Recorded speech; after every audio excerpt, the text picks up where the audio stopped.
My dear friends, today's feast we see two miraculous conceptions. One came about the overshadowing of the Holy Spirit, and the other was a miraculous conception in the womb of a woman who had exceeded her age. The scripture passage tells us of the initial encounter with Mary to her cousin Elizabeth. She had traveled long distance to be with her cousin during her pregnancy, and upon greeting, we see Elizabeth filled with joy. And another miraculous thing happens here. We see the babe in the womb of Elizabeth leaps with joy, showing that John, who would be the one who will be preparing the way for the Lord, had already begun his mission from the womb of his mother. That is, by making her mother know that the presence of the Savior, which was in the womb of Mother Mary. My dear friends, let us consider the conversations which these two women must have had during their time together.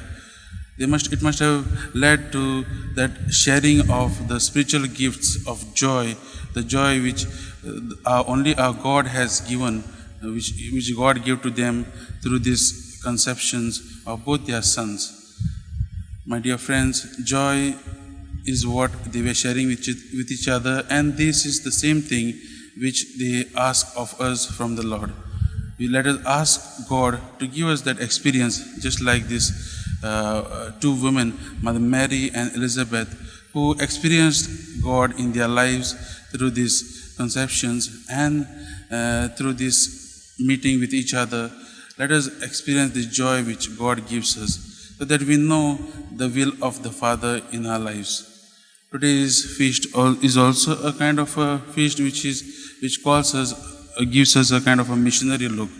Mother Mary, although she was with the child Jesus, she knows that she has received Jesus, and it was her duty to give Jesus to everyone. And first thing she goes is she sees her cousin who is in need, and she goes to help her. And in a similar way, we also are called, when we receive Jesus in our lives, we are called to give Jesus to others. So that is the missionary outlook which this feast gives. In a way, this feast also calls us of our works of charity. Our church calls us to visit the sick, visit the prisoners, visit the poor. And in a way, this feast is calling each and every one of us to do the same, to be able to reach out to the ones who are neglected, or the ones who are downtrodden. So let us, as we reflect on these readings today, on this feast today, ask Jesus, ask Mother Mary to keep on visiting us in our lives, so that our lives will be full of joy. Our lives will be a place where we give others attention, we give this joy to others.